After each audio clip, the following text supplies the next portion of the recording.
Hello, everyone.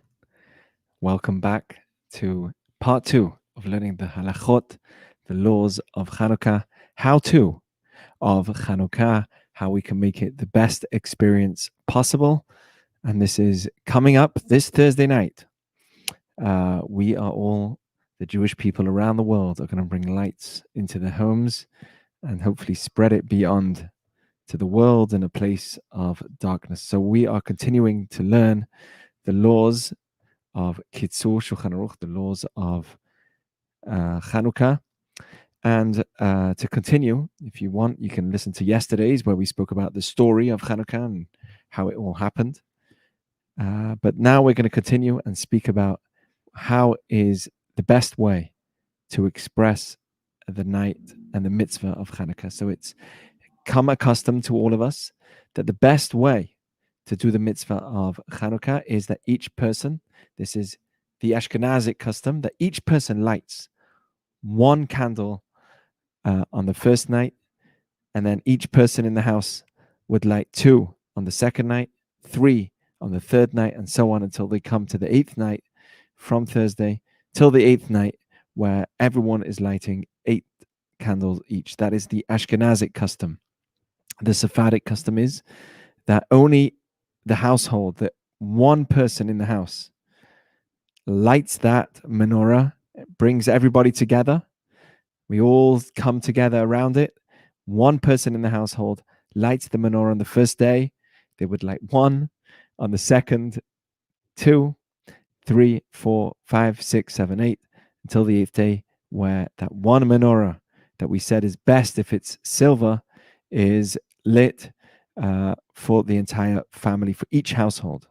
The reason why there's a difference between the Ashkenazic and Sephardic custom is because since we're doing the best thing, which is that we go up each day, the first day is 1, then 2, then 3, then 4. We go up each day in the number that we light. And the reason we go up each day is because we want to express the miracle that happened each day. The miracle happened on one day, then it happened on the second day.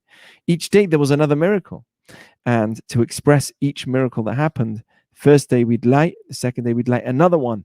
And we'd go up in holiness. We go up, adding always one more light than the night before. And the Sephardic custom is that we light the one menorah for the entire household. And that's because we want there to be a recognition for everybody that's watching how many days of miracles we're on. Are we on the first day of miracles, second day of miracles, third, fourth? We want everyone to see what number of days we are on. And for this reason, even though the Ashkenazic custom is that everybody lights, they still need to make sure, according to the Ashkenazim, that each menorah that's lit is far away from each other. They're not all close together, because then it looks like one big mush of candles being lit and no one knows what day. You're not expressing the joy of how many days of miracles you are experiencing. So that is the halakha, whether it's for Ashkenazim or Sephardim. And we need to make sure that there are a good recognition of Chanukah, of how many days we are on.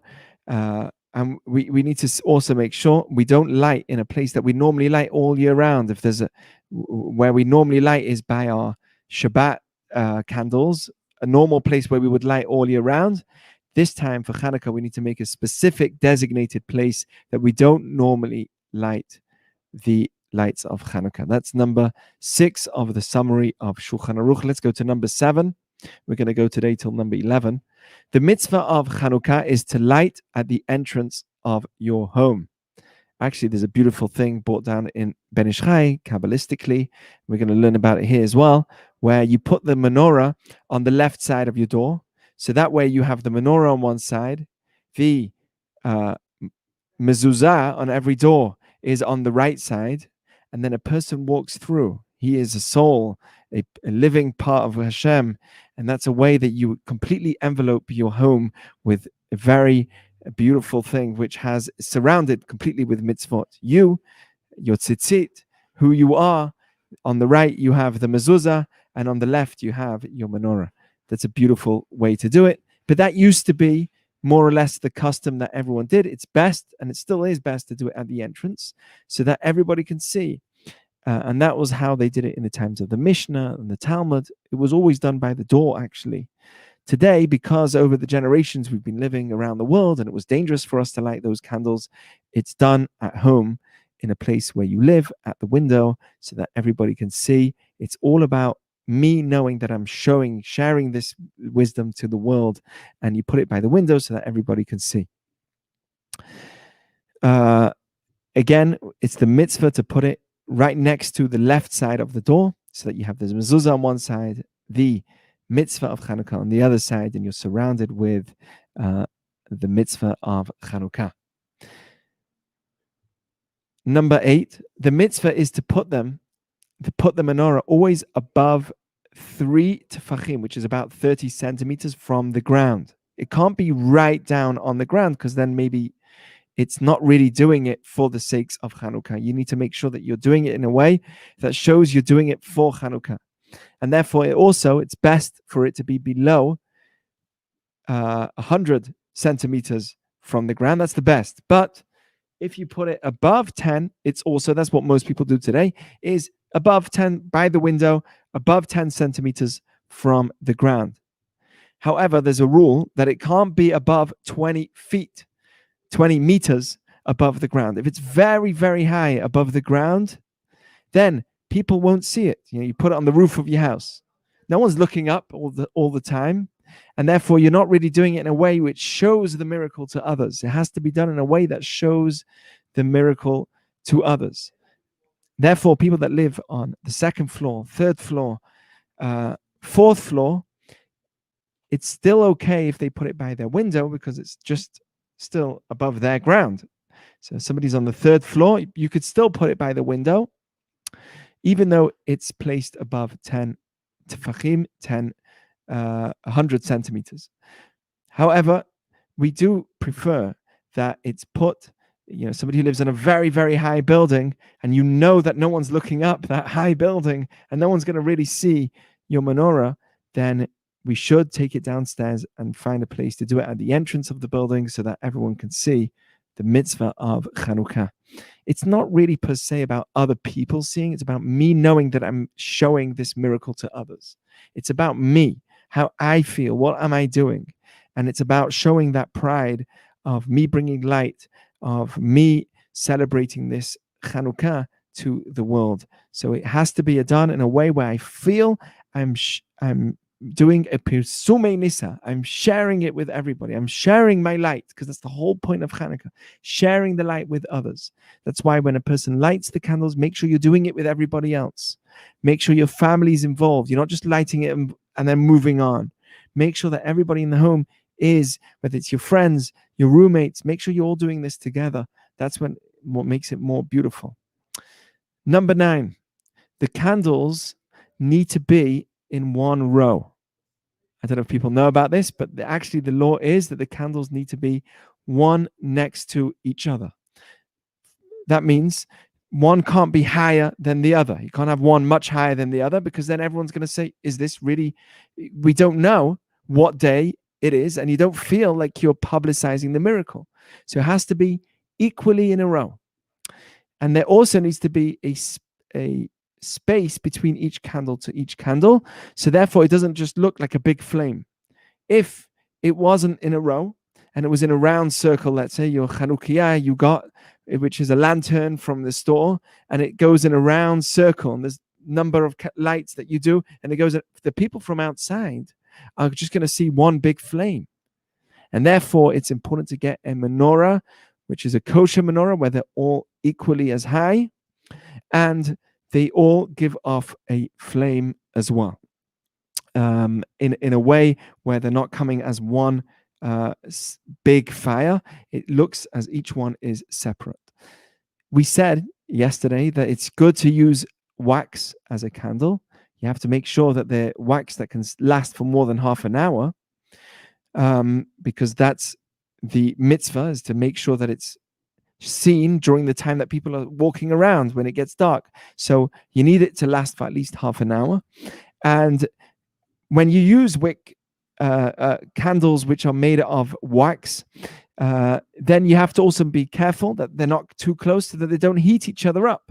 And when they heat each other up, they burn, it melts quicker and burns quicker. So that's another thing that needs to be taken into consideration.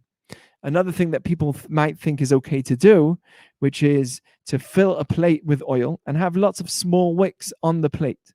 That is something we do not do. That's not a kosher menorah, because again, it would look like one flame coming from one place.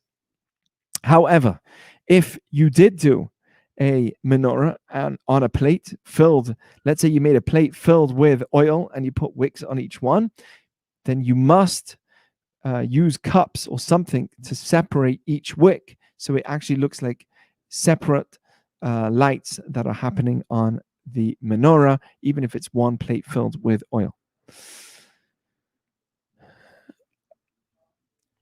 If you have a candle that has, you get these lanterns sometimes that have two parts to it, just two. So it's like this, and it's two, and it's just a stand, and it has two on it. Can you use that as your menorah? You don't have anything else. Can you use that as the menorah on your first day, second day? You can, but you can't. You can't have two people lighting from that. If you have two people lighting from that, from the same menorah, which is of two branches, then everyone's going to think it's day number 2 when it's really day number 1. It can be confusing. We actually do, though, hold, and this is brought down in Mishnah Berurah, that if you have just one menorah in the house and two friends want to light from that one menorah, one can light on one side and one can light on the other, because what I just said before was if there's only 2 branches. But if you've got the regular menorah that we have today, which have 8 branches, you can light on one side. That could be one person's lighting. And on the other side, that could be another person's lighting. That's totally fine, because it looks like 2 separate candles, and that is fine. Let's go let's continue. And we have some comments here. Okay, whatever. Is Ashkenazic European? Okay, my menorah is 7 candles. Why is the European has 9? Is it to give Hashem the glory or for people to see? That's a good question. Is it for Hashem, to give Hashem the glory, or for people to see? We don't give anything to God. It's a good question. Nothing that we do is for Hashem. It's all for us, because Hashem doesn't need anything. He's an infinite being. Never forget, God is infinite. We are limited beings, and we are here to receive the goodness of Hashem. And the way to do that is to experience things. And in Judaism, we don't just live with our Judaism, we experience it, we live by it. So we have Chanukah, we have Passover, that represents freedom. Right? We have all these holidays to instill within us an experience of Judaism. If we just liked the idea but never lived by it, then it wouldn't be instilled within us. So one of the things we do in Judaism is we live by it. And that's why sometimes we've got to do things in a way that does portray itself to the public. There's a lot of Judaism we don't do which portrays itself to the public. But Chanukah, which is about us being proud, Chanukah, which is about us staying strong and assimilation, the desire that the nations had to make us and force us to assimilate, that's something which I'll never give up. And I'm going to stand up for that no matter what. And that needs me to feel like I'm proud of it, and I'm doing Pisumei Denisa. I am publicizing the miracle. So that, to answer your question, that's the answer. Yes. Oh, that's beautiful. It's good that you do practice it. It's a beautiful thing. And some parts of practicing is about being quiet, not showing others. And some parts is about showing it to others, being proud of it.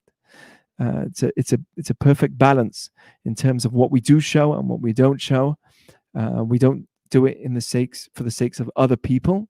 We do our Judaism for ourselves to make us grow.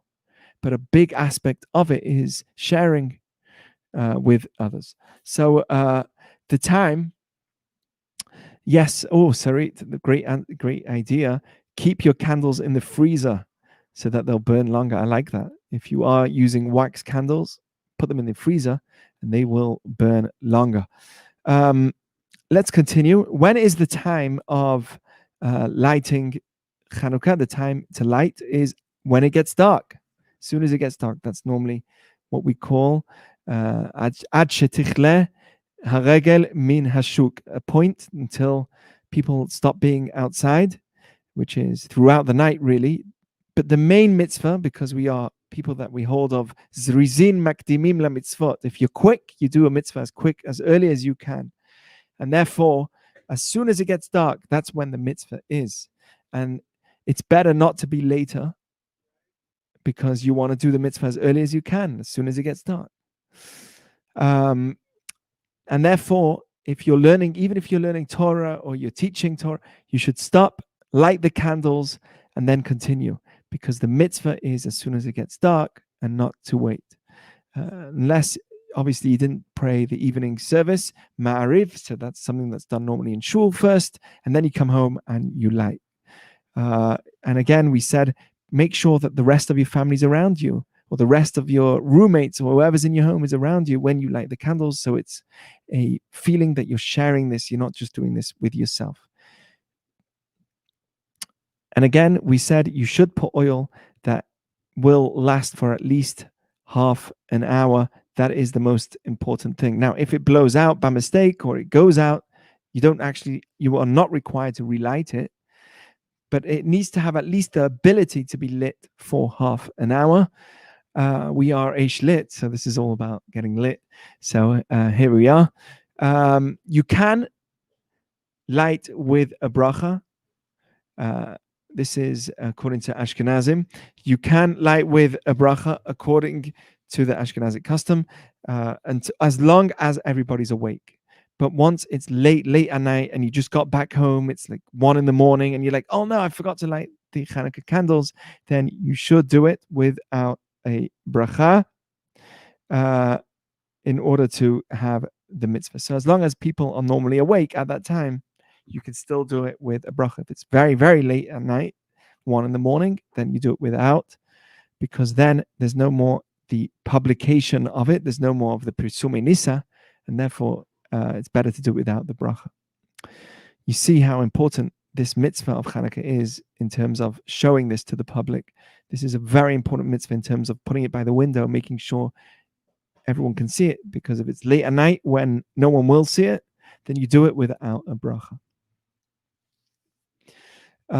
If you don't have time to do it at night, let's say that you're going to be out tonight and you won't have time throughout the night to light the candles. Actually, it's allowed that you light it from Plag HaMincha, which is about an hour and 20 minutes before it gets dark. So it's going to get dark around 5:25 fully. You can already start lighting if you know that you're not going to be back home when it gets dark, and you're going to be home, let's say at 5 past 4 already. You can light, even if it's still daytime, you can light then. But as long on one condition, you put enough oil that's going to last till around 6 o'clock, because it gets dark at 5:25. You need to do oil which is going to last you for the entire hour and a half till it gets dark, and another half an hour after. So you have to put enough oil that will last for 2 hours if you're going to light before it gets dark. You have to make sure that it has enough oil for after. This also applies when you light before Shabbat. You light before Shabbat, we keep before it gets dark. So when you actually do light the candles for Shabbat of the menorah, you need to make sure that it has more oil than normal, that it's going to last till after half an hour after it gets dark. The place that you light. So we said each night you light one, then you go up each day. Each night you add another one. So the first night will be 1 candle. The second night's 2, 3. You start lighting on the right-hand side of you. The menorah is lit on the right-hand side. First night, you light 1 on the right-hand side of you, then the second on the right-hand side of you, and so on and so forth, because we always work to our right. We always turn to our right.